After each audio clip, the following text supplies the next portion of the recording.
अस्सलाम वालेकुम सर। वालेकुम सलाम। सर क्या हाल है आपके? अल्लाह का शुक्र।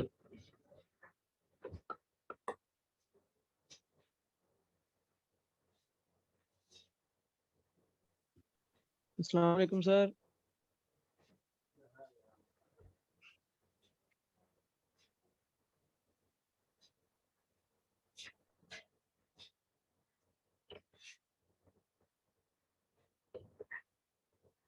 Adnan Hasan,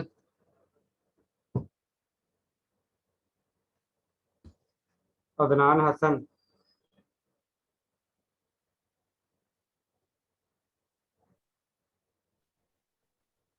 Afreenish, Present, sir. Ahmad Mujtaba, present sir.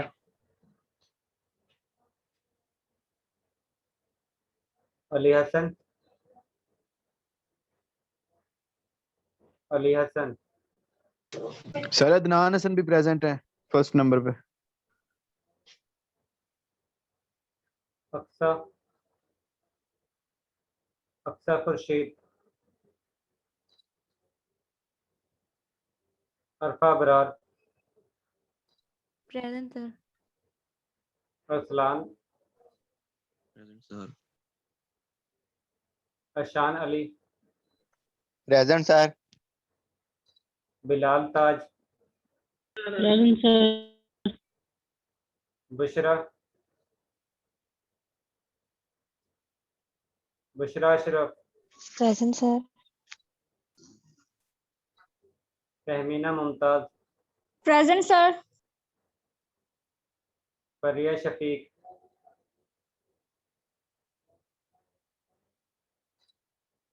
फरिया शफीक, हाफिज मोहम्मद हुजैफा, प्रेजेंट सर।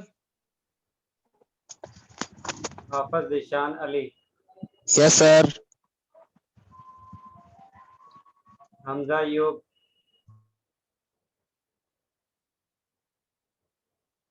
हमजा अयूब,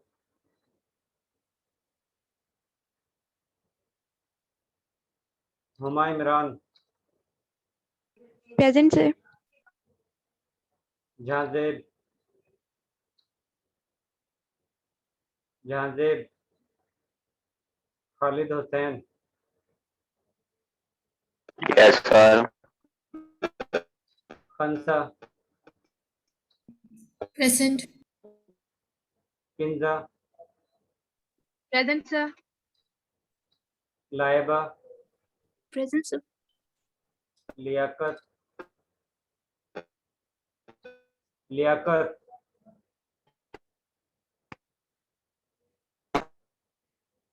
महक Khaliq, Present.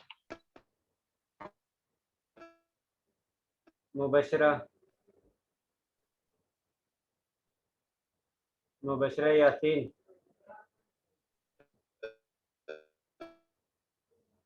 Mohammad Umar, Mohammad Umar, Mohammad Talha, present sir. Mohammad Wasam, yes sir. Mohammad Ahmad, present. Mohammad Arif, present sir. Mohammad Daud, present sir. Mohammad Irfan, Mohammad Irfan, Mohammad Irfan Wakil, present sir. Mohammad Shoaib, yes sir. Mohammad Suhail, Mohammad Suhail, Mohammad Waqas, present sir. Munazza, Present. Nasir Sultan, present sir. Nida, Present, sir. Nimra, Present, sir. Rabia Shahid, Present, sir. Sadia, Sadia Qayyum, Samra, Present, sir. Present, sir. Shajed Zaman. Samra, आपकी attendance हो गई है। शाजेद Zaman, Shoaib Aslam, Present, sir. Syed Ghaus, Present, sir. Present. Tauqeer, Tauqeer Ahmad, तौसीक Haider, Present, sir. Sir, Tokir Ahmed Safdar, present, sir. Usman Safdar, Present, sir. Present, sir. Wajiha मकबूल। Present. अब वो student नाम चल रहे हैं जो इस क्लास में एब्सेंट हैं, अगर वो प्रेजेंट है तो अटेंडेंस लगवा सकते हैं। अली हसन, अक्सा, फरिया, हमजा अयूब,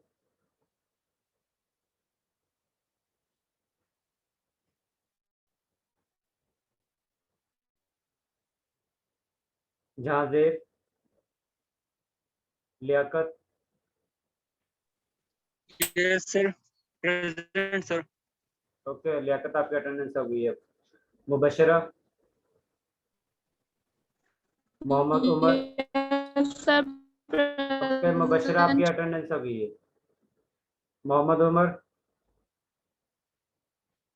मोहम्मद इरफान, मोहम्मद सुहेल, शाहजेब जमान,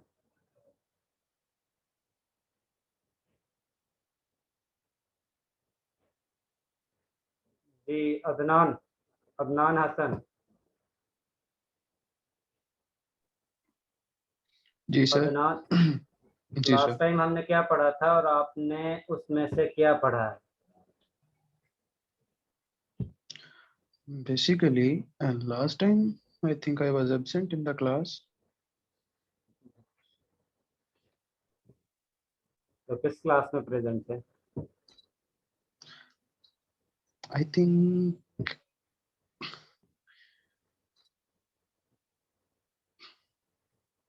sir, मैंने last class I think नहीं ली।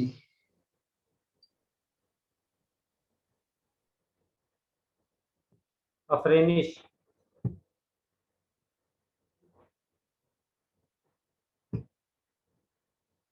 अफरीनिश,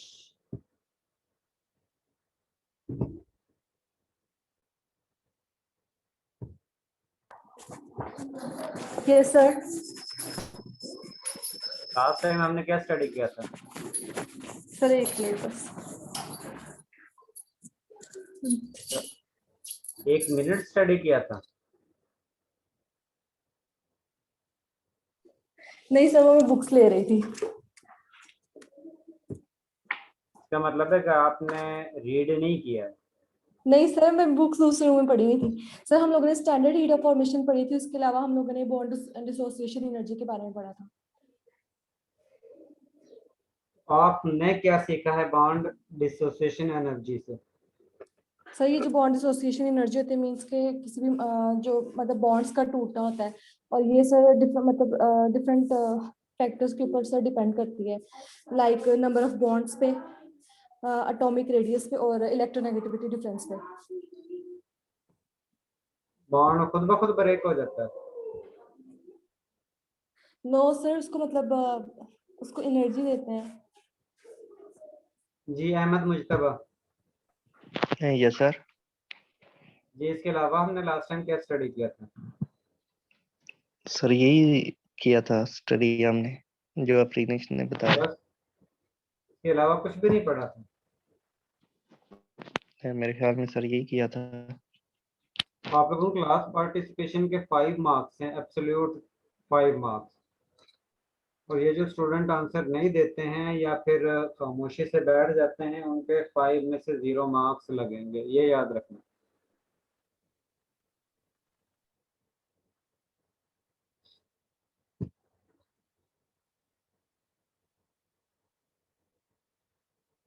वक्कास Zafar,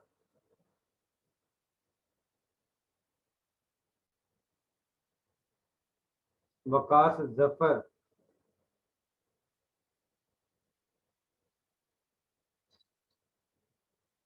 Usman Safdar,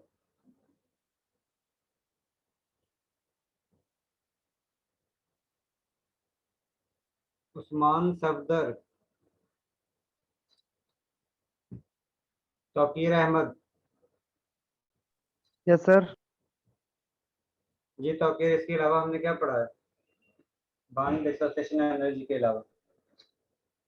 sir lecture sir सही तरह प्रिपेयर नहीं किया सर, देखा नहीं है। तो कब करना है तौकीर? सर इंशाल्लाह नेक्स्ट क्लास से सर इंशाल्लाह। जी शोएब असलम,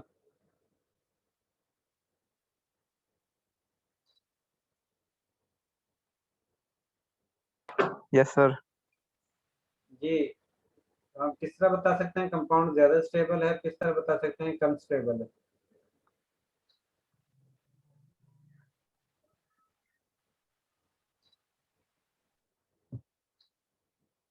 अरफा अबरार, यस सर। जी अरफा अबरार, हम किस तरह बता सकते हैं कंपाउंड ज्यादा स्टेबल है, किस तरह बता सकते हैं ये कम स्टेबल है? ये चीज हमने लास्ट टाइम डिस्कस की थी ना, कंपाउंड की जी स्टेबिलिटी के सर। बारे में हम किस तरह आइडेंटिफाई करते हैं, तो किस तरह करते हैं?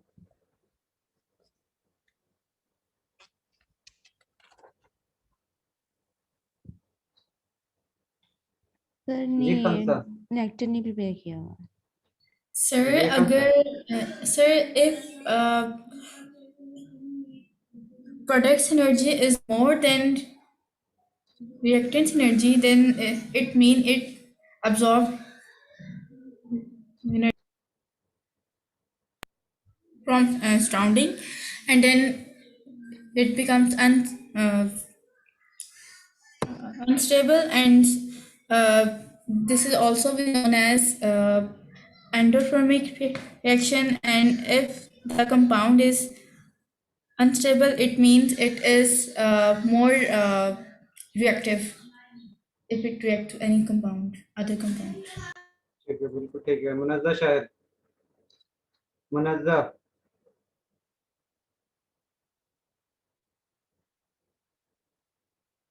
मोहम्मद बस्साम,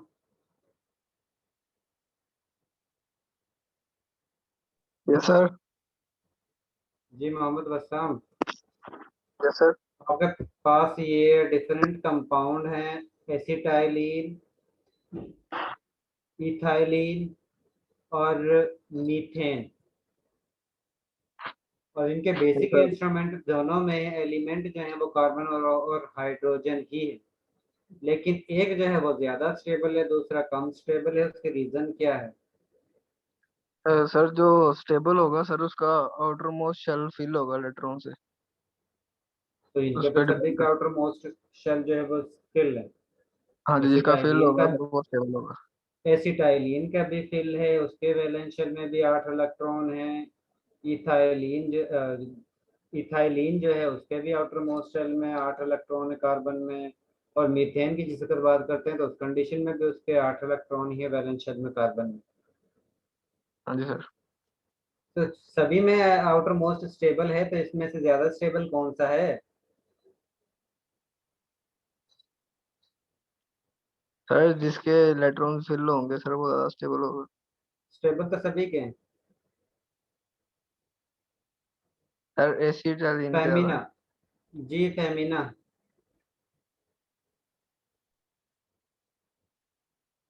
जी सर।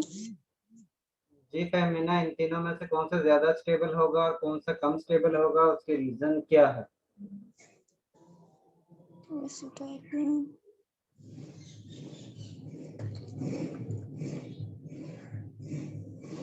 जो सर क्लास को इसमें अटेंड करते हो तो उसके साथ ये जो लेक्चर है इसको प्रिपेयर भी किया करो, अदरवाइज सिलेबस आप लोगों का PC2 का काफी ज्यादा है।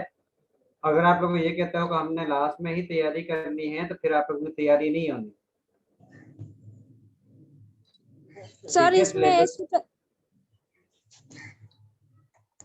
सर जिसकी एनर्जी ज्यादा होगी उसको में ज्यादा होगा मतलब। जी फंसा, Yes, sir. जिसकी एनर्जी ज्यादा होगी, जो एनर्जी को ऑब्जर्व करेगा, वो सर कम इसमें स्टेबल होगा। ये है कि अगर किसी कंपाउंड की जो एनर्जी है अगर वो एब्जॉर्व करता है तो वो अनस्टेबल है और वो मोर रिएक्टिव है, एंड जिसकी नेगेटिव में आ रही है वो एक्चुअली एनर्जी को कर रहा है, रिलीज कर रहा है, और इसी वजह से वो जो है ना वो स्टेबल है और इस तरह से वो लीस्ट रिएक्टिव है। ठीक है, बिल्कुल ठीक है। सर जो एक्सोथर्मिक होता है वो मोर स्टेबल और जो एंडो है वो लेस स्टेबल। उसमें प्रोडक्ट की बात कर रहे हैं हम, उसमें एक्सो और एंडो में जो एंडोथर्मिक रिएक्शन है उसमें प्रोडक्ट जो है वो कम स्टेबल है एज कंपेयर टू रिएक्टेंट, और एक्सोथर्मिक में प्रोडक्ट जो है वो ज्यादा स्टेबल है एज कंपेयर टू रिएक्टेंट। अगर सिंपल आप कह देते हैं कि एंडो में स्टेबल है और एक्सो में स्टेबल है तो ये पूरी बात कंफर्म नहीं है। ना ही आप उसने ये बताया कि रिएक्टेंट ज्यादा स्टेबल है, ना ही आपने ये बताया प्रोडक्ट ज्यादा स्टेबल है। तो जाहिर है दोनों में से कोई ना कोई चीज तो स्टेबल ज्यादा होगी। ठीक है, आप लोगों ने जी सर। प्रॉपर आंसर देना है, तब भी देना है कि रिएक्टेंट ज्यादा स्टेबल है या प्रोडक्ट ज्यादा स्टेबल है, और उसके रीजन जो भी यानी कि एनर्जी डिफरेंस या जो भी आप लोग बताते हो उस वे से आप लोगों ने बताना है। ठीक है, ओके इसके सर। इसके साथ मैंने बताया था कि डिफरेंट गैसेस को अगर हम बर्न करते हैं तो आपके पास डिफरेंट अमाउंट की एनर्जी प्रोड्यूस होती है। वो डिपेंड करता है कि उसमें कितने नंबर ऑफ बॉन्ड्स ब्रेक हो रहे हैं, क्योंकि जब भी बॉन्ड को हम ब्रेक करते हैं तो उस कंडीशन में आप लोगों के पास एनर्जी जो है वो रिलीज होती है। क्योंकि ये हमने पढ़ा था कि जब भी बॉन्ड जो है जो बना होता है उसमें एनर्जी स्टोर्ड होती है, जिसको हम बॉन्ड एनर्जी कहते हैं, और वो पोटेंशियल एनर्जी की फर्दर टाइप्स है, और वही एनर्जी रिलीज होती है जिस वक्त वो बॉन्ड ब्रेक होता है। ठीक है, इसका मतलब है जितने बॉन्ड ज्यादा ब्रेक होंगे इसका मतलब है उतनी ही ज्यादा एनर्जी रिलीज होगी, और जितने कम बॉन्ड ब्रेक होंगे इसका मतलब है उतनी ही कम एनर्जी रिलीज होगी। इसके बाद नेक्स्ट आप लोगों का टॉपिक है आज का, स्पॉन्टेनियस रिएक्शन किस वक्त होता है और नॉन स्पॉन्टेनियस रिएक्शन किस वक्त होगा।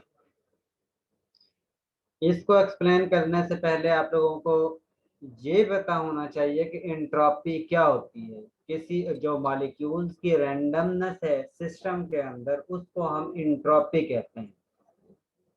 रैंडमनेस का मतलब है कि अपनी मर्जी से काम करना, किसी के यानी कंट्रोल में ना आना। जिस तरह मैं आप लोगों को पढ़ा रहा हूँ, आप लोग इस लेक्चर को नहीं पढ़ते तो इसका मतलब है कि रैंडमनेस ज्यादा है। इसका मतलब है कि एंट्रोपी ज्यादा है कि आप लोग अपनी मर्जी से काम करते हो, टीचर की कोई नहीं मानते। ठीक है, ऐसी मॉलिक्यूल्स जो अपनी मर्जी से खुद जिस डायरेक्शन में उसका यानी कि मर्जी जिस डायरेक्शन में वो मूव करना चाहते हैं उसका। हुज़ैफा कुछ पूछना है? सर जी मैंने यही पूछना था कि जस्ट डायरेक्शन का मतलब उसके कंट्रोल में होना अमाउंट नहीं, वो मॉलिक्यूलर। ऑर्डरली नहीं होते, वो ऑर्डर में नहीं होते हैं, उनमें रैंडमनेस जितनी ज्यादा होगी, बेतरतीब ज्यादा होगी, उसको हम कहेंगे इसमें एंट्रोपी ज्यादा है। ठीक है सर। और जिस तरह कहते हैं ना कि सॉलिड, लिक्विड और गैस को जिस वक्त हम कंपेयर करते हैं तो उस कंडीशन में सॉलिड फॉर्म में मॉलिक्यूल्स ज्यादा तरतीब में होते हैं, एक दूसरे के साथ अटैच होते हैं, उनका एक स्पेसिफिक पैटर्न होता है।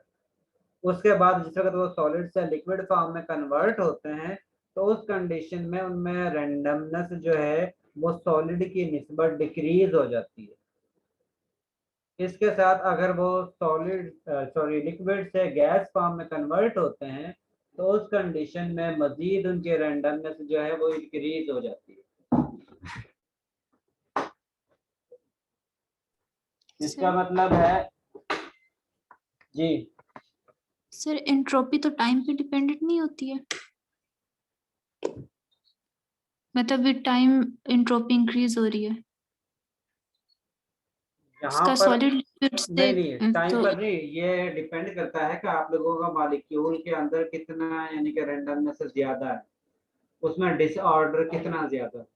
डिसऑर्डर ज्यादा होगा, ये उसी वक्त डिसऑर्डर ज्यादा होगा जिस वक्त उसमें एनर्जी ज्यादा होगी। ठीक है, जिस वक्त उसके अंदर depends of time random entropy ज्यादा नहीं होगी सर। सॉरी सर जैसे थर्मोडायनेमिक्स में हम पढ़ते हैं कि सेकंड लॉ ऑफ थर्मोडायनेमिक्स है कि random entropy of the universe increases with time, at the end ये एंट्रोपी ज्यादा होती जाएगी। अगर आप लिक्विड को उसमें सॉलिड में कन्वर्ट करें फ्रॉम लिक्विड टू उसको ये आप आइस में लेकर जा रहे हैं लाइबा तो सर ये तो लाइबा एंट्रोपी रिड्यूस होगी। लाइबा मेरी बात सुन लें, ये उस वक्त है कि जिस वक्त आप लोग जिस तरह सॉलिड से लिक्विड में कन्वर्ट कर रहे हो, ठीक है, यस जिस सर। तरह सॉलिड से लिक्विड में कन्वर्ट करते हो तो इसका मतलब है वो फौरन से कंप्लीट मॉलिक्यूल लिक्विड फॉर्म में कन्वर्ट नहीं होते हैं। तो जिस वक्त आप लोग कन्वर्ट करते हो, पहले इनिशियली कुछ मॉलिक्यूल सॉलिड से लिक्विड में कन्वर्ट होते हैं, ये कह लो 100 में से 20 जो है वो लिक्विड में कन्वर्ट होते हैं, उसके बाद मजीद 20 जो है वो कन्वर्ट हो जाते हैं लिक्विड फॉर्म में। तो इस सेंस में आप कह सकते हो कि टाइम के साथ इंट्रोपी जो है वो इंक्रीज होती है, और ये डिपेंड करता है कि आप लोगों का सिस्टम या जो रिएक्शन है जिसके अंदर रिएक्शन हो रहा है, जिसमें डिसऑर्डर क्रिएट हो रहा है, वो कितनी देर में कंप्लीट होता है। अगर स्लो कंप्लीट होगा इसका मतलब है कि जितना टाइम ज्यादा दोगे तो उस कंडीशन में उसकी एंट्रोपी जो है उसी लिहाज से इंक्रीज होती जाएगी, और अगर आप लोगों को कम टाइम दोगे तो इसका मतलब है कि उसकी एंट्रोपी जो है वो कम होगी, क्योंकि उसमें रैंडमनेस कम होगी। ठीक है, बेसिकली ये जितना रैंडमनेस मॉलिक्यूल्स की ज्यादा होगी किसी भी सिस्टम में, इसका मतलब है कि एंट्रोपी ज्यादा होगी। अब वो एंट्रोपी को आप लोग टेम्परेचर इंक्रीज करके भी कर सकते हो स्पीड के साथ, या आप लोग टाइम ज्यादा देते हो तो उस कंडीशन में भी एंट्रोपी जो है वो इंक्रीज होती है। सर ये अमाउंट की बात करें, फिर ये मास पर डिपेंड करता है सर? ये मास पर भी डिपेंड करता है, जो आप लोग नंबर ऑफ मोल्स यूज करते हो, अगर नंबर ऑफ मोल्स ज्यादा हैं तो उस कंडीशन में भी एंट्रोपी जो है वो इंक्रीज होती है। अगर नंबर ऑफ मोल्स कम है तो उस कंडीशन में एंट्रोपी जो है वो कम होगी। जिस तरह आप लोगों की क्लास की स्ट्रेंथ है, अगर एक क्लास में आप लोगों की स्ट्रेंथ जो है वो 30 है, दूसरी में जो है वो 150 है। अब 150 की जो स्ट्रेंथ है उसमें स्टूडेंट अपनी मर्जी से काम शुरू कर देते हैं, टीचर की सुनते ही नहीं है, इसका मतलब है कि उसमें एंट्रोपी ज्यादा है क्योंकि उसमें रैंडमनेस ज्यादा है। और अगर जिस क्लास में 30 स्टूडेंट होंगे उनको कंट्रोल करना आसान है, और वो स्टूडेंट जो है वो टीचर की बात भी केयरफुली सुनते हैं, इसका मतलब है कि उसमें एंट्रोपी जो है वो कम है। इसलिए हम कह सकते हैं मोल्स की बेस पर अगर नंबर ऑफ मोल्स ज्यादा है तो इसका मतलब है एंट्रोपी ज्यादा होगी, अगर नंबर ऑफ मोल्स कम है तो उस कंडीशन में एंट्रोपी जो है वो कम होगी। और नंबर ऑफ मोल्स आप लोगों को पता है मैस पर डिपेंड करते हैं, क्योंकि नंबर ऑफ मोल्स की इक्वेशन जो है वो इक्वल होती है mess divided by molar mass. इसका मतलब है कि मैस अगर ज्यादा हुआ तो इसका मतलब है कि उसके मैस ज्यादा है, और मैस ज्यादा है इसका मतलब है वेट ज्यादा है। इसका मतलब है वेट पर डिपेंड करती है एंट्रोपी, अगर ज्यादा वेट है तो इसका मतलब एंट्रोपी ज्यादा है, और अगर वेट कम है इसका मतलब एंट्रोपी कम है। अमाउंट ऑफ मॉलिक्यूल रैंडमनेस का जनरली मतलब क्या है? समझ नहीं आया सर। अमाउंट ऑफ लिखिए सर ये एंट्रोपी की डेमो। ये सेंस में है कि एंट्रोपी रैंडमनेस जो है वो कम है या ज्यादा है। एंट्रोपी जो है अगर कम है इसका मतलब है एंट्रोपी कम है, सॉरी रैंडमनेस कम है तो इसका मतलब है एंट्रोपी कम है। अगर रैंडमनेस ज्यादा है तो उसका मतलब है एंट्रोपी ज्यादा है। नहीं sir, amount of molecule randomness sir, amount of. फिर तो हम ये कहेंगे सर जी सॉलिड में जो उनकी रैंडमनेस कम होती है तो एंट्रोपी सॉलिड में कम है और गैस में ज्यादा है। जी, क्योंकि ये डिपेंड ये भी करता है ना कि आप लोगों के पास मॉलिक्यूल्स कितने हैं, मॉलिक्यूल्स की क्वांटिटी पर भी मैटर करता है, और इसके साथ आप लोगों के पास उसमें देखें अगर मॉलिक्यूल 50 हैं और 50 जो है एक में आपके पास मॉलिक्यूल 50 है, दूसरे जो एग्जांपल है उसमें आप लोगों के पास मॉलिक्यूल जो है वो 100 है, और आप लोगों ने एक साइड पर 50 मॉलिक्यूल्स को सॉलिड से लिक्विड में कन्वर्ट किया है, दूसरी साइड पर आप लोगों ने 100 मॉलिक्यूल्स को सॉलिड से लिक्विड में कन्वर्ट किया है। अब आपको क्या ख्याल है कि दोनों के एंट्रोपी सेम होगी? जाहिर है जिसमें नंबर ऑफ मॉलिक्यूल्स ज्यादा हैं उनकी वजह से एंट्रोपी ज्यादा होगी, और जिसमें मॉलिक्यूल्स कम है उसकी वजह से रेंडमनेस भी कम होगी। इसी वजह से यहाँ पर ये चीज शो की हुई है कि जिस वक्त मॉलिक्यूल्स की क्वांटिटी ज्यादा हो उस कंडीशन में रेंडमनेस ज्यादा होगी और उस कंडीशन में एंट्रोपी भी ज्यादा होगी।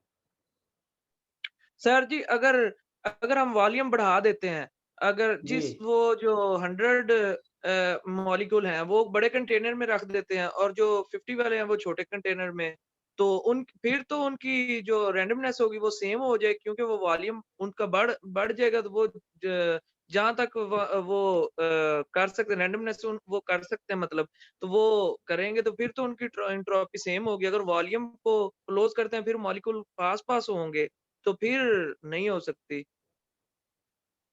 क्या मतलब हुज़ैफा? मतलब सर अगर हम वॉल्यूम बढ़ा देते हैं फिर तो एंट्रोपी सेम हो जाएगी, मैं ये कह रहा हूँ। लेकिन हाँ फिर एंट्रोपी आप लोग कह डिपेंड सकते करती हो, है नंबर ऑफ लेकिन मोल्स पे।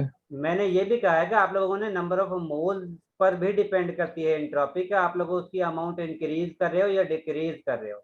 मैंने यस साथ सर। ये वर्ड भी कहा है। जी सर। ठीक है हुज़ैफा? सर जी मैं कहता हूँ कि अगर वॉल्यूम, सर आप फिर वॉल्यूम तो आपने बताया नहीं, भी वॉल्यूम पर भी ये डिपेंड करती है। अगर वॉल्यूम हम बढ़ाते हैं, एक बड़े कंटेनर में 100 ml हुज़ैफा लेते मेरी हैं। बात सुनो, सर उनके कहने का मतलब ये है कि अगर हम नंबर ऑफ मोल्स जो है ना वो सेम रखते हैं, लेकिन एक को एक बड़े कंटेनर में डाल देते हैं जहाँ पे वो इजीली मूव ज्यादा कर सकते हैं, और एक को छोटे में डाल देते हैं लाइक जहाँ पे वो कम लेस मूव कर सकते हैं। तो इस सिचुएशन में क्या होगा, एंट्रोपी पे कोई फर्क आएगा? जी आरिफ। सर जी मैं ये कहना चाह रहा था कि जैसे आप कह रहे हैं कि एंट्रोपी वॉल्यूम पे डिपेंड करती है। अगर हम लेट्स से हमारे पास 50 मॉलिक्यूल्स हैं और वो उनका पहले वॉल्यूम कम था, तो फिर उसका अगर हम वॉल्यूम इंक्रीज कर देते हैं तो it means temperature and volume are inverse two each other, क्योंकि टेम्परेचर के इंक्रीज होने से तो एंट्रोपी इंक्रीज होगी, बट जैसे वॉल्यूम इंक्रीज होता है तो टेम्परेचर तो डिक्रीज होगा। फिर ज़्यादा वॉल्यूम में एंट्रोपी को डिक्रीज करना चाहिए इंस्टेड आरिफ ऑफ मैंने उसको। वॉल्यूम के रेफरेंस से अभी तक मैंने नहीं कहा है, मैंने कहा है कि नंबर ऑफ मोल्स की बेस पर एंट्रोपी इंक्रीज होती है और टेम्परेचर इंक्रीज करते हो तो उस कंडीशन में एंट्रोपी जो है वो इंक्रीज होती है। मैंने अभी जी ये 2 पॉइंट बताए। सर वो बात कर रहे थे, असल में मैं इस वजह से कंफ्यूज हो रहा था, वो वॉल्यूम की बात कर रहे थे। तो अगर सर हम देखें भी तो अगर टेम्परेचर की हम बात करते हैं तो फिर वॉल्यूम भी तो उस से रिलेटेड है, एक दूसरे से कनेक्ट कर रहे हैं। बेसिकली रेंडमनेस का मतलब ये है कि एक दूसरे के जो फेल है उसको रोकना। जी सर। असल में ये है कि एंट्रोपी का टॉपिक ये कंप्लीट जो काफी लेंथी है, यहाँ पर जस्ट आप लोगों के जो टॉपिक में है जस्ट वो ये है कि स्पॉन्टेनियस रिएक्शन और नॉन स्पॉन्टेनियस रिएक्शन के बारे में क्या बता सकते हैं, किस तरह आप लोग आइडेंटिफाई कर सकते हैं कि रिएक्शन स्पॉन्टेनियस है या नॉन स्पॉन्टेनियस है।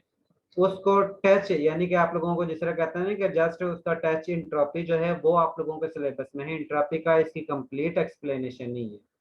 आप लोग कहते हैं ना कि वॉल्यूम का भी बताएं, नंबर ऑफ मोल्स का भी बताएं, मास का भी बताएं, टेम्परेचर का फैक्ट भी बताएं, ये भी बताएं, वो भी बताएं। इस वजह से मैंने ये सारी चीजें आप लोगों के, क्योंकि आप लोगों के सिलेबस में ये चीजें नहीं है, इसी वजह से मैंने इन चीजों की एडिशन नहीं की है।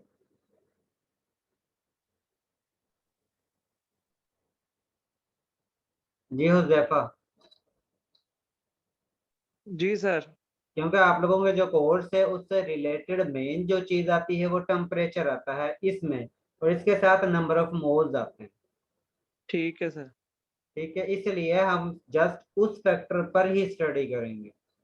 ठीक है अगर सर। आप लोगों को कहो कि फिजिक्स की चीज को, ये फिजिक्स में तो बहुत ज्यादा एक्सप्लेनेशन है, उसको भी इसके साथ मर्ज कर दें तो उस कंडीशन में सिलेबस आप लोगों का ज्यादा हो जाता है। चलो ठीक है, आप तो यानी कि इसको कर लोगे क्योंकि आपने फिजिक्स पढ़ी हुई है, लेकिन इसमें लाइफ साइंस के स्टूडेंट भी हैं तो उन्होंने ये चीज नहीं पढ़ी हुई है। अगर हम उसको भी इसके साथ एडिशन कर देते हैं तो वो उस चीज की किस तरह तैयारी करेंगे, उनके लिए टफ टाइम हो जाएगा। Yes sir. ठीक है हुज़ैफा, क्योंकि हमें उनको भी साथ में लेकर चलना होगा। बिल्कुल जी यस सर सर, ठीक है। हमारे लिए मसला बनेगा।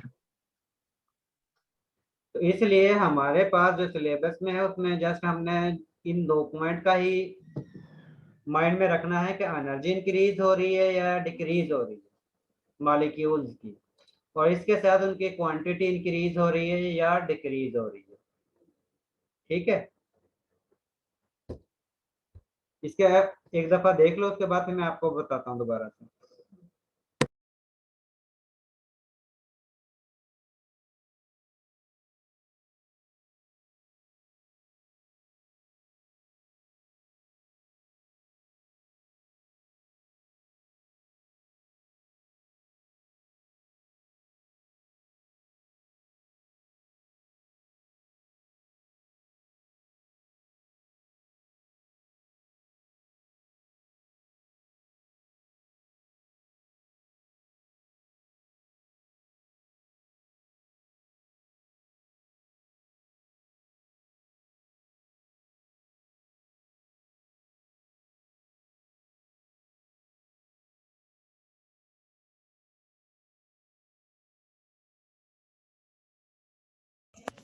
Excuse me sir.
सर कहीं चले गए?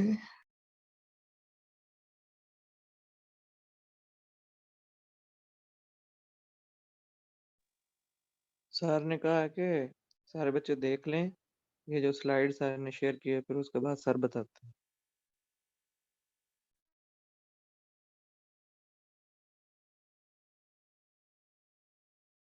अच्छा अच्छा, ये वाली स्लाइड तो काफी देर से देख रहे हैं हम, गौर से देखते हैं हम इसे। हाँ जी, गौर से देखें। कुछ निकल ही ना रही इसमें से।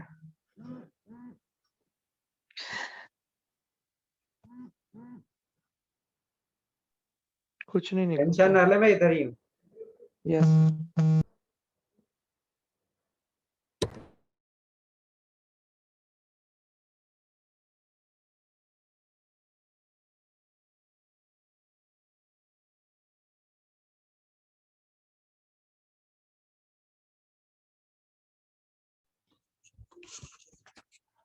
सर ये बुक में लिखा हुआ है कि स्टेबल सब्सटेंसेस जो हैं वो लोअर इंटरनल एनर्जी पे ज़्यादा स्टेबल होते हैं, मतलब सब्सटेंस, और हायर पे कम स्टेबल होते हैं।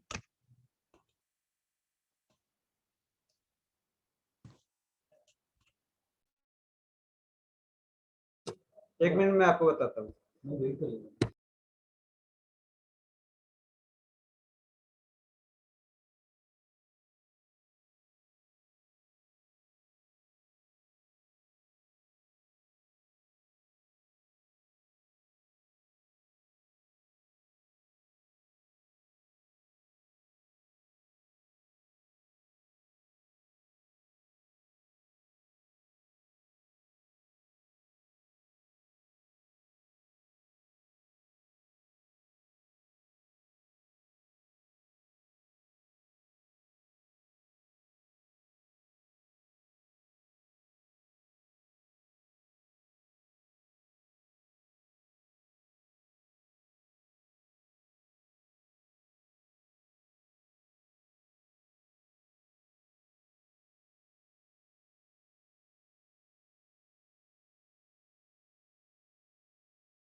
अस्सलाम वालेकुम। इसके बाद है कि आप लोग स्पॉन्टेनियस रिएक्शन किस वक्त होगा और नॉन स्पॉन्टेनियस रिएक्शन किस वक्त होगा या किस कंडीशन में होगा। स्पॉन्टेनियस रिएक्शन बेसिकली हम उन रिएक्शन को कहते हैं जिसमें आप लोगों के पास गिब्स फ्री एनर्जी की वैल्यू नेगेटिव फॉर्म में हासिल होगी, उनको हम कहेंगे ये रिएक्शन जो है वो स्पॉन्टेनियस है। ये मैथमेटिकल डेरिवेशन है कि जिस वक्त आप लोग वैल्यू कैलकुलेट करते हो तो उस कंडीशन में आप लोगों के पास डेल्टा जी की वैल्यू अगर नेगेटिव में हासिल होती है तो वो स्पॉन्टेनियस रिएक्शन होता है। और स्पॉन्टेनियस रिएक्शन ऐसा होगा जो जिसको आप लोग एक दफा स्टार्ट करते हो और उसके बाद फिर वो कंटिन्यूसली होता रहता है या खुद ब खुद होता रहता है। ऐसे रिएक्शन या प्रोसेस को हम स्पॉन्टेनियस कहते हैं, जिसको आप लोग एक दफा स्टार्ट करते हैं और उसके बाद वो खुद ब खुद होता रहता है, उसको हम स्पॉन्टेनियस कहते हैं। और नॉन स्पॉन्टेनियस प्रोसेस ऐसे प्रोसेस को कहते हैं जो धक्का स्टार्ट होती है। जिस तरह बाज स्टूडेंट के पास जो है वो बाइक होती है, बाज बाइक जो है वो धक्का स्टार्ट होती हैं, दरमियान में ख़राब हो जाती हैं, फिर धक्का देते हैं, फिर उसको स्टार्ट करते हैं, फिर धक्का वो कुछ चलती है और उसके बाद फिर दोबारा से स्टॉप हो जाती है। तो इस तरह का जो प्रोसेस है जिसमें धक्के स्टार्ट बाइक को धक्के लगा लगा कर स्टार्ट करते हैं उसको हम कहते हैं नॉन स्पॉन्टेनियस प्रोसेस। जिस तरह आप लोगों का सिस्टम है, आप लोगों से हम बार बार कहते हैं कि स्टडी करो, जो लेक्चर आप लोगों ने लास्ट टाइम पढ़ा है उसको तैयार करो, उसकी अच्छी तरह से प्रिपरेशन करो, लेकिन फिर भी आप लोग जो है अपनी मर्जी से ही स्टडी करते हो। आप लोगों को दिल करता है तो पढ़ते हो, अदरवाइज नहीं करते हो। लेकिन जिस वक्त आप लोगों को फाइनल पेपर आता है तो उस कंडीशन में आप लोग खुद ब खुद पढ़ना शुरू हो जाते हो। अब फिर उसकी तैयारी अच्छी होती है या नहीं होती वो आप लोगों का रिजल्ट जो आता है उस पर फिर डिपेंड करता है। ठीक है, इस तरह का सिस्टम जिसमें रिएक्शन जो है खुद ना हो और हमें एक्सटर्नल सोर्स से उसको कंटिन्यू रखना है, यानी कि एक्सटर्नल फोर्स अप्लाई करते हैं या कोई भी कैटलिस्ट ऐड करते हैं जिसकी वजह से वो रिएक्शन कंटिन्यूसली होता रहता है। ऐसे प्रोसेस या रिएक्शन को हम नॉन स्पॉन्टेनियस कहते हैं। और ऐसा प्रोसेस जो कंटिन्यूसली होता रहता है उसको हम स्पॉन्टेनियस प्रोसेस कहते हैं। जिस तरह लोहे को जंग लगता है, अब वो स्पॉन्टेनियस प्रोसेस वो खुद ब खुद होता ही रहता है। तो ऐसे प्रोसेस को हम स्पॉन्टेनियस कहेंगे। और नॉन स्पॉन्टेनियस ऐसा होगा जिस तरह आप लोगों की स्टडी की जो है वो एग्जांपल है कि एक दफ़ा आप लोगों को पढ़ाया है, आप लोगों ने नहीं पढ़ा है, उसके बाद नेक्स्ट लेक्चर में फिर मैं आप लोगों को पढ़ाऊंगा और फिर आप लोगों से मैं पूछूंगा कि लास्ट लेक्चर में आप लोगों ने पढ़ा है, आप लोगों ने कहा है कि नहीं हमने नहीं पढ़ा है। उसके बाद थर्ड लेक्चर को फिर मैं पढ़ाऊंगा, फिर मैं आप लोगों से कहूँगा काइंडली जो है पिछला लेक्चर जो है वो प्रिपेयर कर लें। फिर आप लोग कहेंगे चले कोई बात नहीं, 2 लेक्चर तैयार नहीं किए, थर्ड को कर देते हैं। तो ये वाला सिस्टम जो है वो नॉन स्पॉन्टेनियस है। ठीक है, अब स्पॉन्टेनियस और नॉन स्पॉन्टेनियस प्रोसेस जो है वो डिपेंड करता है इंट्रॉपी और internal energy change, sorry enthalpy change और जो इंट्रॉपी है उसकी वैल्यू पर। क्या आप लोगों के पास इंथैल्पी की वैल्यू प्लस में है या नेगेटिव में है, और इसके साथ इंट्रॉपी की वैल्यू प्लस फॉर्म में है या नेगेटिव फॉर्म में। यह आप लोगों के पास मैथमेटिकल फॉर्म है जिसकी बेस पर आप लोगों ने बताना है कि आप लोगों का रिएक्शन जो है वो स्पॉन्टेनियस है या नॉन स्पॉन्टेनियस है। और इसमें अगर आप लोगों के पास इस गिब्स फ्री एनर्जी की वैल्यू नेगेटिव फॉर्म में हासिल होती है तो इसका मतलब है कि आप लोगों का रिएक्शन जो है प्रोसेस जो है वो स्पॉन्टेनियस होगा। और अगर आप लोगों के पास गिब्स फ्री एनर्जी की वैल्यू पॉजिटिव फॉर्म में हासिल होती है तो इसका मतलब है कि आप लोगों का प्रोसेस जो है वो नॉन स्पॉन्टेनियस होगा।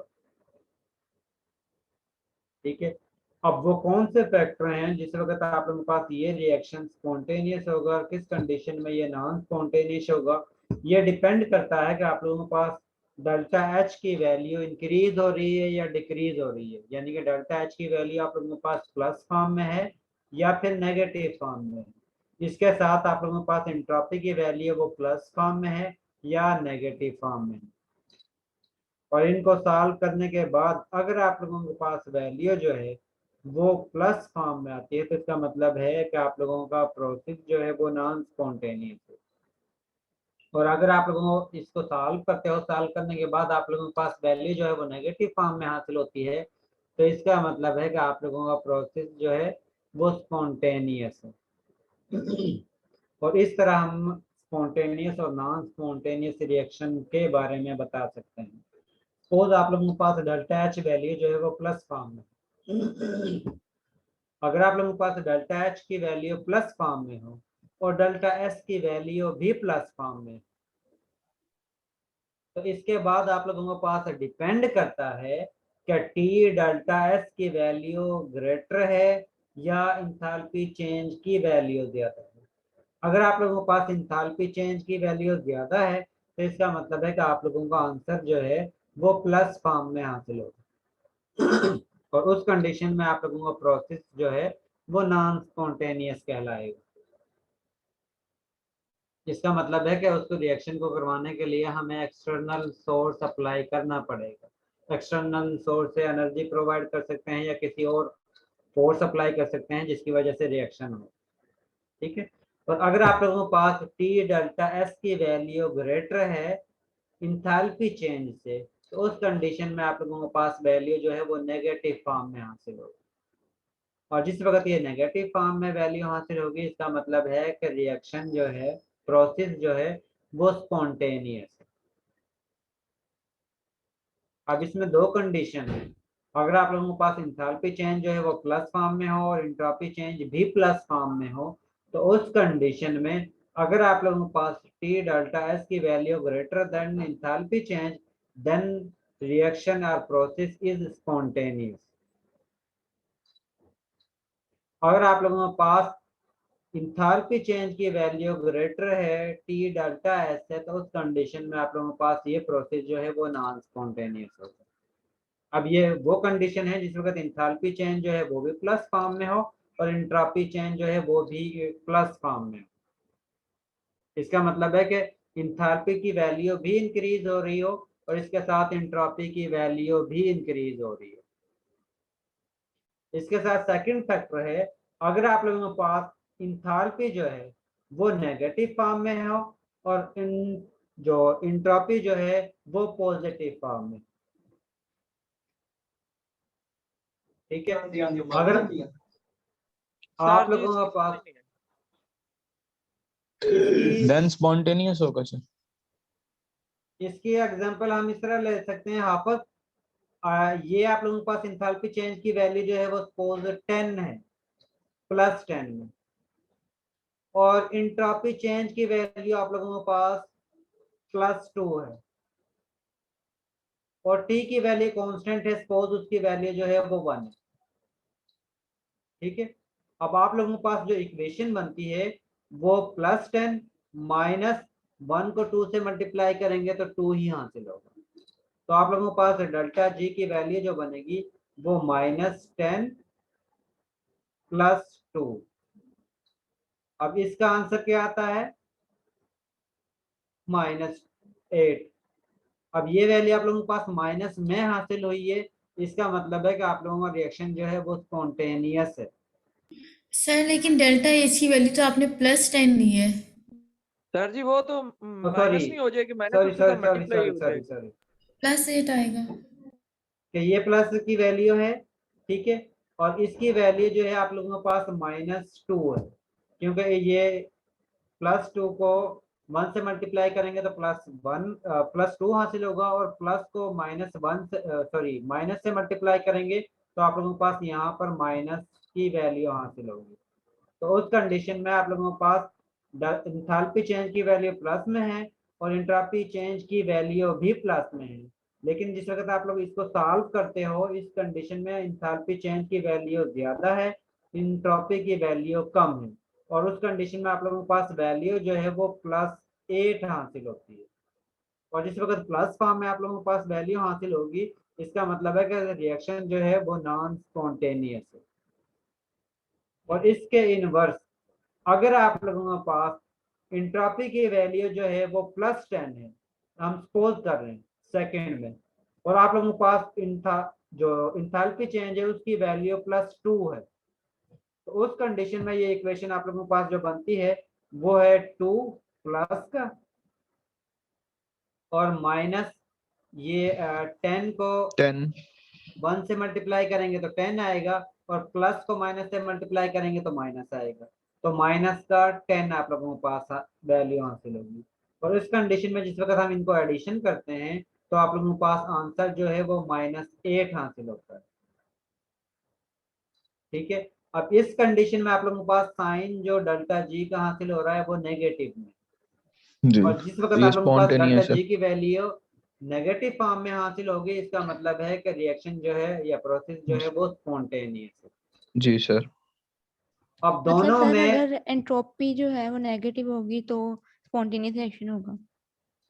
डिपेंड करता है, देखें आप लोगों के पास दोनों केसेस में वैल्यू दोनों की प्लस में है। ठीक है, इंथैल्पी वैल्यू भी प्लस में है, एंट्रोपी की वैल्यू भी प्लस में है। इसके बाद आप लोगों को डिपेंड करता है कि जिस वक्त आप लोग इसको सॉल्व करते हो तो उस कंडीशन में टी डेल्टा एस की वैल्यू ग्रेटर है या इंथैल्पी चेंज की वैल्यू ज्यादा है। अगर इसकी वैल्यू आप लोगों के पास हासिल होती है, सपोज जो है पहले हमने जो एग्जांपल दी थी इसकी +2 थी और इसकी जो है इसकी +10 थी और इसकी +2 थी, इसका मतलब है दोनों एंट्रोपी और इंथैल्पी की वैल्यू प्लस में है। और जिस वक्त हम इसको सॉल्व करते हैं टी की वैल्यू जो है वो 1 है, जिस वक्त हम इसको सॉल्व करते हैं तो उस कंडीशन में हमारे पास आंसर जो है वो +8 हासिल होता है। इसका मतलब है दोनों की वैल्यू प्लस हैं, लेकिन आप लोगों के पास रिएक्शन जो है वो नॉन स्पॉन्टेनियस हासिल हुआ है।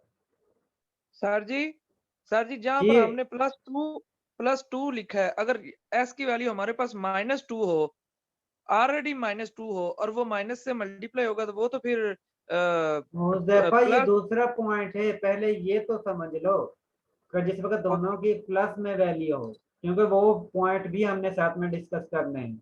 अगर इसलिए मैं उसको इसके साथ मर्ज नहीं कर रहा ताकि 1 बाय 1 आप लोगों को आसानी से समझ आ जाए। ठीक है, तो अगर आप लोगों के पास इंथैल्पी की वैल्यू, इंथैल्पी चेंज की वैल्यू कम हो, प्लस में ही हो और इसकी वैल्यू भी कम प्लस में हो, लेकिन इसकी वैल्यू ज्यादा हो और इसकी वैल्यू कम हो। अब पहले हमने जो एग्जांपल ली है उसमें इंथैल्पी की वैल्यू ज्यादा है और एंट्रोपी की वैल्यू कम है, लेकिन दोनों ही प्लस में है।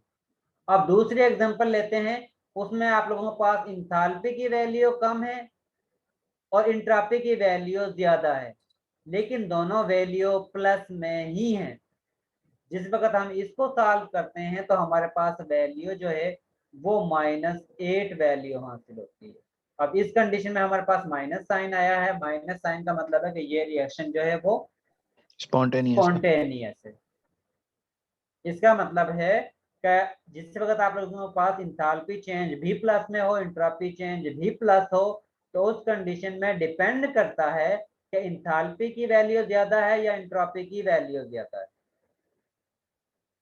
अगर आप लोगों के पास टी डेल्टा एस की वैल्यू ज्यादा है इंथैल्पी चेंज से, तो उस कंडीशन में आप लोगों के पास प्रोसेस जो है वो स्पॉन्टेनियस है। और अगर आप लोगों के पास इंथैल्पी की वैल्यू, इंथैल्पी चेंज की वैल्यू ज्यादा है टी डेल्टा एस से, तो उस कंडीशन में आप लोगों के पास प्रोसेस जो है वो नॉन स्पॉन्टेनियस है। ये वो कंडीशन है जिस वक्त आप लोगों के पास इंथैल्पी चेंज भी प्लस में हो और एंट्रोपी की वैल्यू भी प्लस में। ठीक है, इसके बाद दूसरा है जिस वक्त आप लोगों के पास इंथैल्पी चेंज की वैल्यू नेगेटिव में हो और एंट्रोपी चेंज की वैल्यू भी नेगेटिव में हो। अब इस कंडीशन में जिस वक्त एंट्रोपी की वैल्यू नेगेटिव में होगी तो नेगेटिव को इस नेगेटिव से मल्टीप्लाई करेंगे तो यहाँ पर साइन जो है वो प्लस का आएगा। तो उस कंडीशन में आप लोगों के पास जो ये इक्वेशन बनती है वो बनेगी माइनस डेल्टा एच, यानी कि डेल्टा एच की वैल्यू माइनस में और प्लस में टी डेल्टा एस की वैल्यू।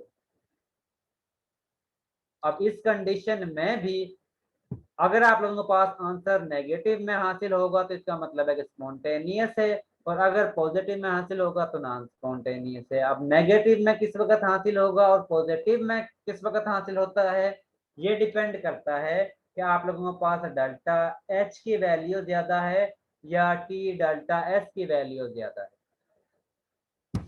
जी आरिफ। सर जैसे पीछे आपने पिछली स्लाइड में आपने लिखा हुआ था कि जो स्पॉन्टेनियस रिएक्शन होगा वो basically increase in entropy favour होगा इंक्रीज इन एंट्रोपी के साथ, और जो एक्सोथर्मिक रिएक्शन होगा वो भी इससे मीन के स्पॉन्टेनियस रिएक्शन को फेवर करेगा। तो इसका मतलब है अगर उसमें ये सिर्फ दोनों जस्ट मैंने, मेरी बात सुन ले, उसमें सिर्फ मैंने 2 पॉइंट डिस्कस किए हैं। यहाँ पर जो मैं आप लोगों को एक्सप्लेनेशन कर रहा हूँ वहां पर आप लोगों को 4 पॉइंट को एक्सप्लेन कर रहा हूँ। जी सर। पहली जो स्लाइड है जिसमें से तो आपने सर पढ़ मेरा रहे हो, क्वेश्चन ये है, सर मेरा क्वेश्चन ये है कि अगर ये दोनों कंडीशन फुलफिल हो जाएं, रिएक्शन एक्सोथर्मिक भी हो जाए और इंट्रोपी इंक्रीज भी कर रही हो, फिर भी क्या पॉसिबल है कि रिएक्शन नॉन स्पॉन्टेनियस हो सकता है?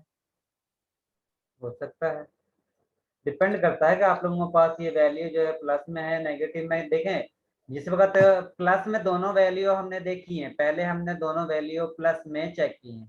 प्लस का जी मतलब सर। है कि इंथाल्पी की वैल्यू भी इंक्रीज हो रही है और इंट्रोपी की वैल्यू भी इंक्रीज हो रही है।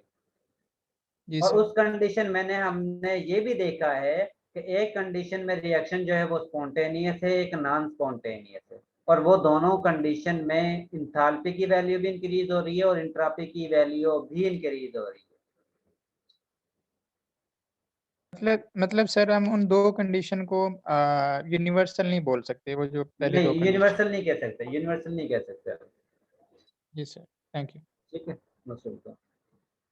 प्लस का मतलब है कि इंथाल्पी चेंज की वैल्यू इंक्रीज हो रही है, नेगेटिव का मतलब है कि इंथाल्पी चेंज की वैल्यू डिक्रीज हो रही है। इसी तरह इंट्रोपी के साथ अगर प्लस का साइन है तो इसका मतलब है इंट्रोपी जो है वो इंक्रीज हो रही है, अगर नेगेटिव का साइन है तो इसका मतलब है इंट्रोपी जो है वो डिक्रीज हो रही है। ठीक है, मैंने आप लोगों को इसकी कंडीशन का बताया था कि अगर आप लोगों के पास ये दोनों प्लस में है तो उस कंडीशन में डिपेंड करता है कि आपके पास ये वैल्यू ज्यादा हासिल होती है या इंथाल्पी की वैल्यू ज्यादा हासिल होगी, और उस बेस पर आप लोग बता सकते हो कि रिएक्शन जो है वो स्पॉन्टेनियस है या नॉन स्पॉन्टेनियस है। क्योंकि न्यूमेरिकल जब भी आप लोगों को गिवन होगा तो उस कंडीशन में इंथाल्पी चेंज की वैल्यू भी गिवन होगी, इंट्रोपी की वैल्यू भी गिवन होगी, टेम्परेचर की वैल्यू भी गिवन होगी। जस्ट आप लोगों ने उसकी कैलकुलेशन करनी है।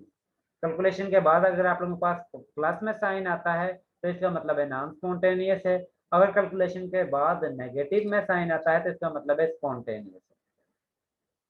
ठीक है, अब पहले जो हमने देखा था उसमें दोनों ही इंक्रीज हो रहे थे, फैक्टर जो है इंट्रोपी और इंथैल्पी दोनों इंक्रीज हो रहे थे और दोनों ही प्लस फॉर्म में थे। उस कंडीशन में डिपेंड करता है कि आप लोगों के पास इंथैल्पी चेंज की वैल्यू ज्यादा है या इंट्रोपी टी डेल्टा एस की वैल्यू ज्यादा है, और उसकी बेस पर हम बता सकते हैं कि आप लोगों का रिएक्शन जो है वो स्पॉन्टेनियस है या नॉन स्पॉन्टेनियस है। ठीक है, दूसरी कंडीशन है कि आप लोगों के पास इंथैल्पी चेंज की वैल्यू नेगेटिव फॉर्म में है और इंट्रोपी चेंज की वैल्यू भी नेगेटिव में है। तो इस कंडीशन में जिस वक्त हम नेगेटिव को इस नेगेटिव से मल्टीप्लाई करेंगे तो हमारे पास पॉजिटिव वैल्यू होगी, यानी कि इंथैल्पी की वैल्यू के साथ नेगेटिव साइन होगा, टी डेल्टा एस के साथ हमारे पास पॉजिटिव साइन होगा। अब इसका आंसर भी डिपेंड करता है कि आप लोगों के पास टी डेल्टा एस की वैल्यू ज्यादा है या इंथैल्पी चेंज की वैल्यू ज्यादा है।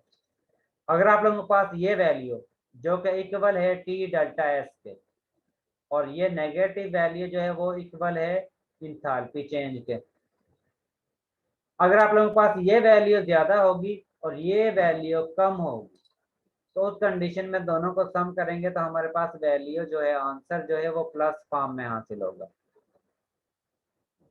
इसका मतलब है कि रिएक्शन जो है वो नॉन स्पॉन्टेनियस है। और अगर आप लोगों के पास इंथैल्पी चेंज की वैल्यू ज्यादा है और टी डेल्टा एस की वैल्यू कम है तो उस कंडीशन में जिस वक्त सॉल्व करते हो तो आप लोगों के पास वैल्यू जो है वो नेगेटिव में हासिल होगी, और जिस वक्त ये नेगेटिव फॉर्म में हासिल होगी इसका मतलब है कि रिएक्शन या प्रोसेस जो है वो स्पॉन्टेनियस है। सर एक बात पूछनी थी कि हम साइन को देख के मतलब वैल्यू के साथ साइन को देख के ये अंदाजा नहीं लगा सकते कि रिएक्शन स्पॉन्टेनियस था या नॉन स्पॉन्टेनियस था। हमें उसके मतलब जो उसका रिजल्ट आया है, बेशक वैल्यूज जो भी हों, हमें रिजल्ट देख के ही बताना पड़ेगा कि ये स्पॉन्टेनियस है या नॉन जी जी, स्पॉन्टेनियस है। उसकी बेस पर ही हम बता सकते हैं, अदरवाइज डायरेक्ट हम नहीं बता सकते। जी शुक्रिया सर। सर इसकी सिर्फ हमारे पास 4 कंडीशन है, मतलब चार बेसिकली कंडीशन हमारे है। पास अगर इंथाल्पी हाँ जी, एक या तो पॉजिटिव होगी या नेगेटिव होगी, नेगेटिव, और हाँ दूसरी इसी साइड पे तरह भी या है, तो पॉजिटिव होगी या तो नेगेटिव होगी। या नेगेटिव तो इन होगी, 4 कंडीशन को फुलफिल करने के बाद एंड पे हमारे पास जो आंसर होगा या तो वो स्पॉन्टेनियस निकलेगा या नॉन या नॉन स्पॉन्टेनियस निकलेगा। स्पॉन्टेनियस होगा, बस और यही है उसकी सर। बेस पर आप लोग, जी यही है। ओके, शुक्रिया। Most welcome. जी सर इसमें यहाँ पे अगर कोई कभी जीरो कंफ्यूजन, अगर आप लोगों के पास इसकी वैल्यू 0 के इक्वल आती है, ठीक है, ये 4 कंडीशन हो गई हैं, उसके बाद आप लोगों के पास प्लस में आ गई है, नेगेटिव में आ गई है। सपोज अगर किसी केस में आप लोगों के पास ये वैल्यू 0 के इक्वल आती है, तो उस कंडीशन में हम इसको ना ही स्पॉन्टेनियस रिएक्शन कहते हैं, ना ही नॉन स्पॉन्टेनियस रिएक्शन कहते हैं, इसको हम कहते हैं इक्विलिब्रियम स्टेज। तो ये रिएक्शन जो है, प्रोसेस जो है, वो इक्विलिब्रियम पोजीशन पर है, और इक्विलिब्रियम की पोजीशन में आप लोगों के पास डेल्टा जी की वैल्यू 0 के इक्वल आती है। अब डेल्टा जी की वैल्यू 0 के इक्वल है, तो इसका मतलब है कि delta H minus T delta S की वैल्यू भी 0 के इक्वल है। और अगर हम टी डेल्टा एस की वैल्यू को सेकंड साइड पर लेकर जाते हैं, तो उस कंडीशन में हमारे पास ये इक्वेशन बनती है, delta H is equal to T delta S.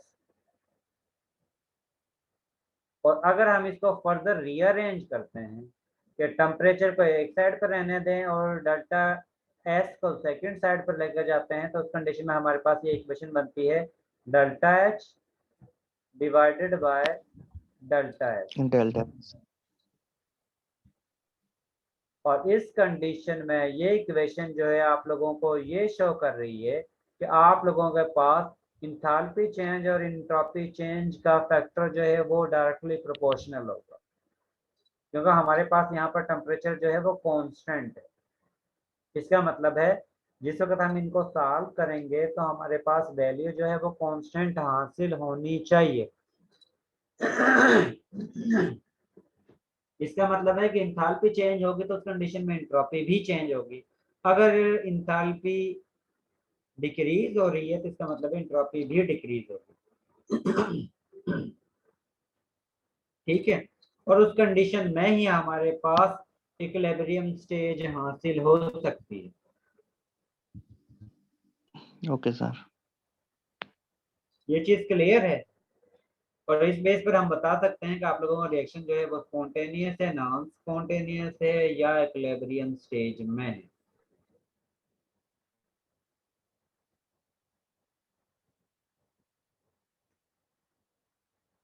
यहाँ पर इसके साथ शॉर्ट लिखा हुआ है कि जिस वक्त आप लोगों के पास डेल्टा जी की वैल्यू लेस देन 0 यानी कि नेगेटिव फॉर्म में होगी, तो उस कंडीशन में प्रोसेस जो है वो स्पॉन्टेनियस होगा। अगर आप लोगों के पास डेल्टा जी की वैल्यू 0 के इक्वल आती है तो उस कंडीशन में प्रोसेस जो है इक्विलिब्रियम स्टेज में होगा।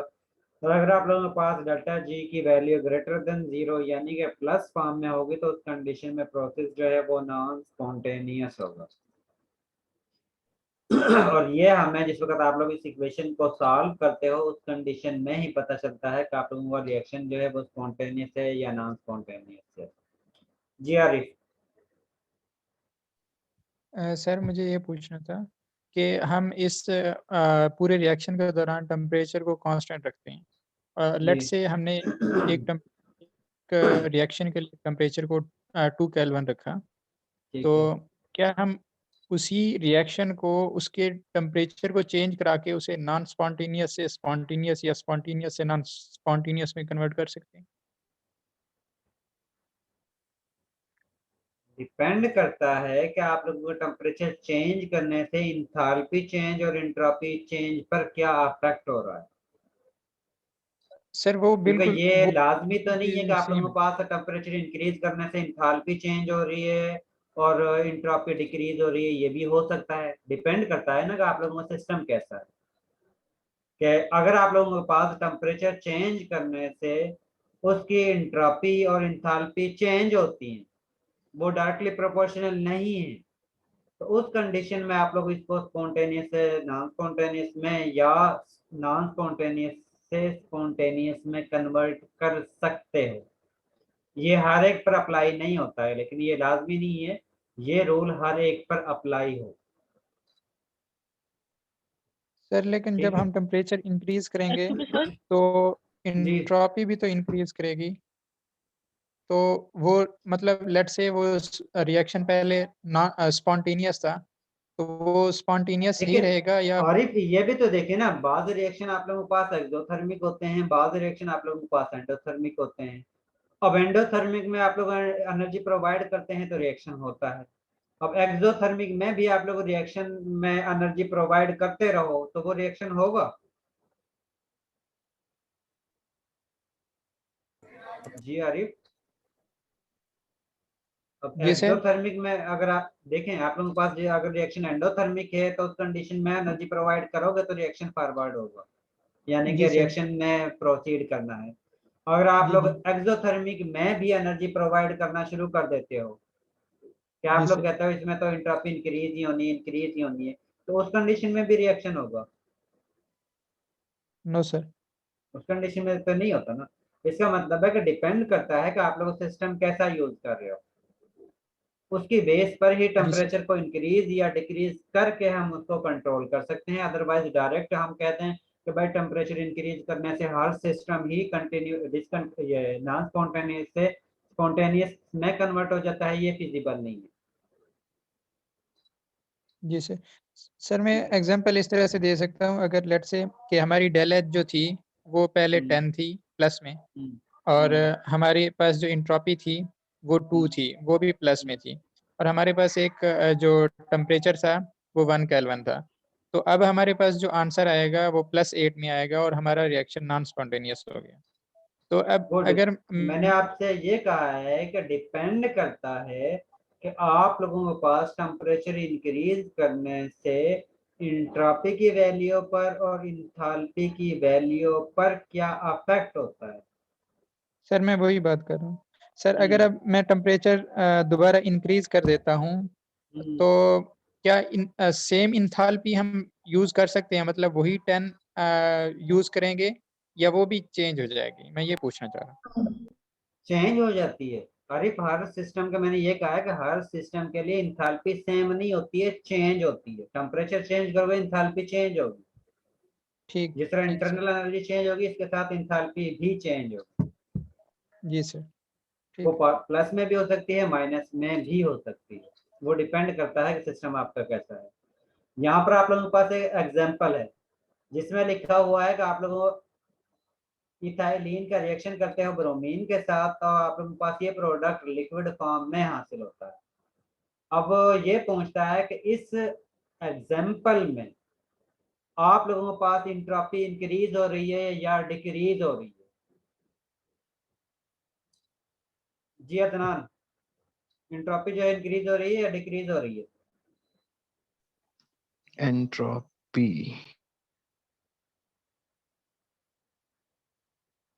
ये याद रखना है सिंपली, अगर आप लोगों के पास कोई भी कंपाउंड जो है सॉलिड से लिक्विड में या लिक्विड से सॉलिड गैस फॉर्म में कन्वर्ट होगा तो इसका मतलब एंट्रोपी इंक्रीज होगी।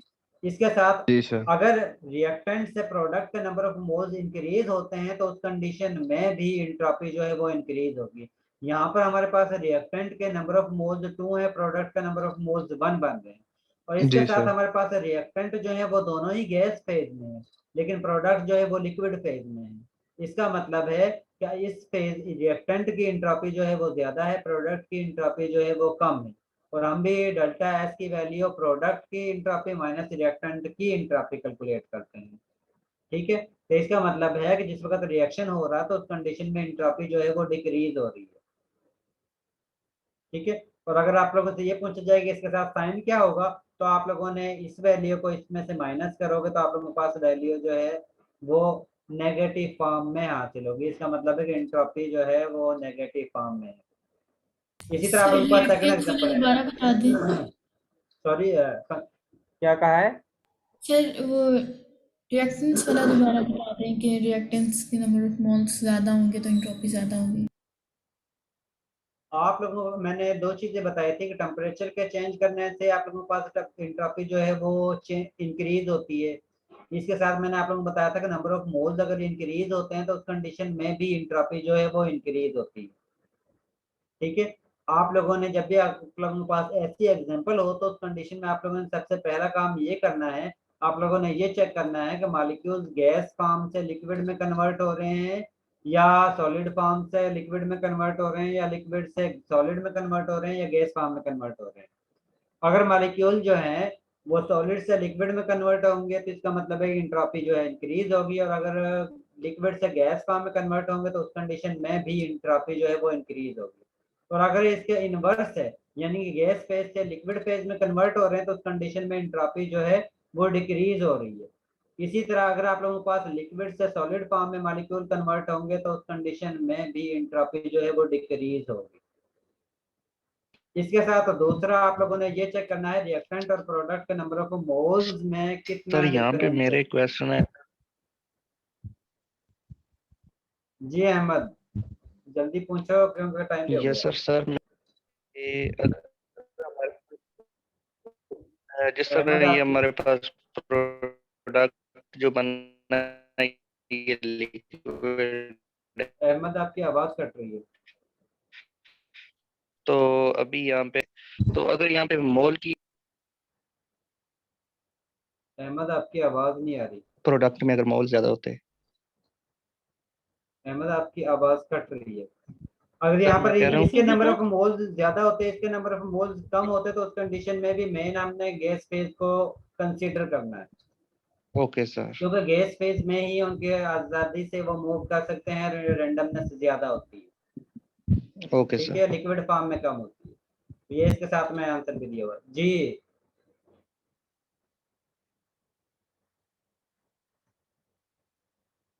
किसी ने कुछ पूछना है? इसके साथ सेकंड एग्जांपल ये है कि जिसमें आप लोगों के पास एंथैल्पी चेंज की वैल्यू दी हुई है, एंट्रोपी चेंज की वैल्यू दी हुई है, आप लोगों ने इसका टेम्परेचर कैलकुलेट करना है। उस कंडीशन में जिस वक्त ये रिएक्शन जो है वो इक्विलिब्रियम स्टेज में है, क्योंकि टेम्परेचर को हम उसी कंडीशन में कैलकुलेट कर सकते हैं जिस वक्त ये इक्विलिब्रियम स्टेज में होगा। और एक एंट्रोपी आप लोगों ने पढ़ा था कि उस कंडीशन में आप लोगों के पास टी जो है वो इक्वल होता है delta H divided by delta S, ये वाली इक्वेशन। इसमें आप लोगों ने वैल्यू पुट करनी है तो उस कंडीशन में आप लोगों के पास टेम्परेचर की वैल्यू हासिल हो जाएगी।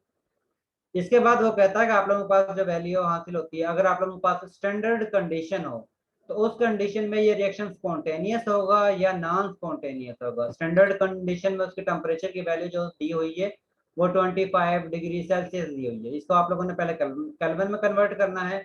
उसके बाद delta G is equal to delta H minus T delta S की वैल्यू पुट करनी है, इक्वेशन अप्लाई करना है। इंथैल्पी चेंज की वैल्यू ये दी हुई है। ठीक है, टी की वैल्यू आप लोगों के पास ये टेम्परेचर डिग्री सेल्सियस में है, इसमें आप लोगों ने केल्विन में कन्वर्ट करके इसको यूज करना है। ठीक है, उसके बाद डेल्टा एस की वैल्यू यहाँ पर दी हुई है,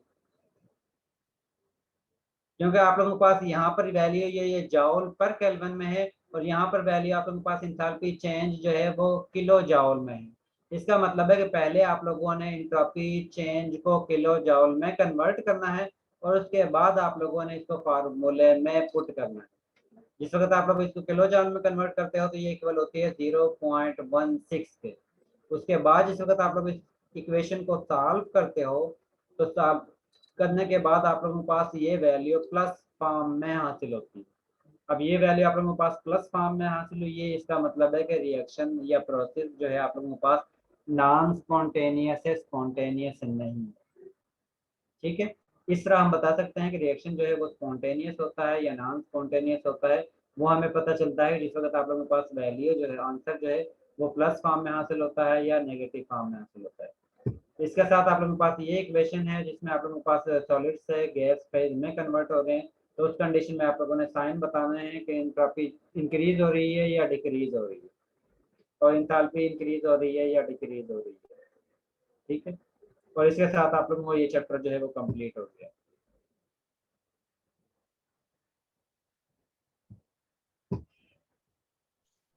इसके बाद वो स्टूडेंट जो जिन्होंने लेट ज्वाइन किया है, सर अक्सर या खुर्शीद। एक मिनट में अटेंडेंस बोलता हूँ सभी की जो एब्सेंट थे, अगर वो प्रेजेंट है तो अटेंडेंस लगवा सकते हैं। सबसे पहले है अली हसन, इसके बाद अक्सा, प्रेजेंट। ओके अक्सा आपकी अटेंडेंस होगी। इसके बाद है फरिया, फरिया इज एब्सेंट। उसके बाद है हमजा अयूब, हमजा अयूब भी एब्सेंट है। इसके बाद है जहांजेब, जहांजेब भी एब्सेंट है। इसके बाद मोहम्मद उमर, मोहम्मद उमर भी एब्सेंट है। इसके बाद मोहम्मद इरफान, मोहम्मद इरफान है सर, मोहम्मद इरफान प्रेजेंट। ठीक है, मोहम्मद इरफान की अटेंडेंस होगी। इसके बाद है मोहम्मद सुहेल, मोहम्मद सुहेल भी एब्सेंट है। इसके बाद है शाहजेब जमान, शाहजेब जमान भी एब्सेंट है। ये किसी ने कुछ पूछना है तो पूछ सकते हो, अदरवाइज आप लोग लीव कर सकते हो।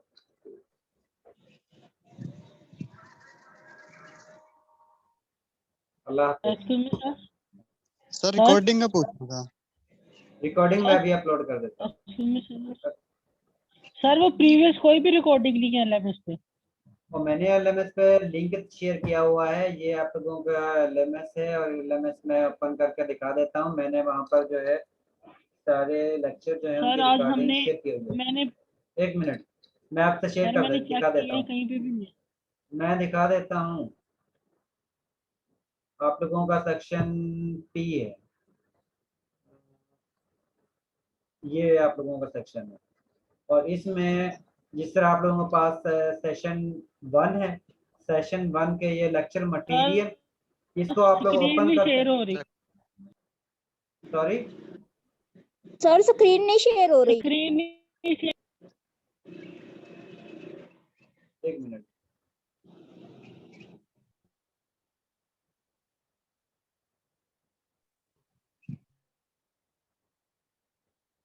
अब शो होगी है। Yes sir. ये जिस तरह आप लोगों का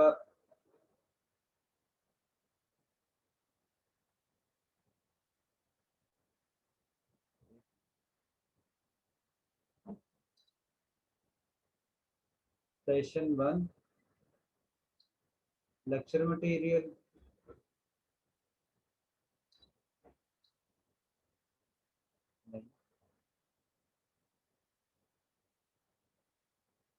ये इसमें मैंने अपलोड की थी। सेशन 2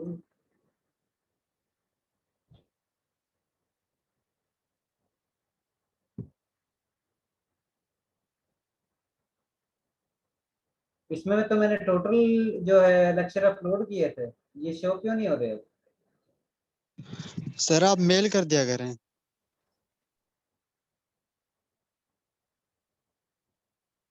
सर आपके लिंक पास वो चलो भी लिंक होंगे। लिंक तो है लेकिन मुझे क्लास देखने पड़ेंगे आपकी क्लास। हाँ ये जिस तरह दी हुई है आप लोगों को, पहले तो क्लास ऑन कैंपस थी ना, पहले यस सर, पहले सेक्शन ऑन में कैंपस। दूसरे वो सारे यानी कि ऑन कैंपस थे।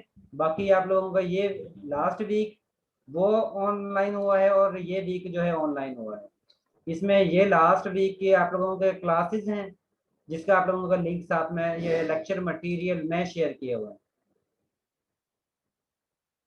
जिस वक्त आप लोग लेक्चर मटेरियल ओपन करोगे, ये आप लोगों का जो लास्ट वीक है उसका पहले लेक्चर की वीडियो है और सेकंड वाली जो है आप लोगों के लास्ट वीक की सेकंड लेक्चर की वीडियो है। और ये वाला जो वीक है इसमें आप लोगों को पहले जो ट्यूसडे वाला दिन था वो 23 डेट की वजह से ऑफ था। आज वाली वीडियो जो है मैं यहाँ पर लेक्चर मटेरियल में लेक्चर रिकॉर्डिंग की जगह पर लिंक को शेयर करता हूँ। ठीक है, ओके सर। ओके सर, शुक्रिया सर। Most welcome. अल्लाह हाफिज। अल्लाह हाफिज। अल्लाह हाफिज सर। अल्लाह हाफिज।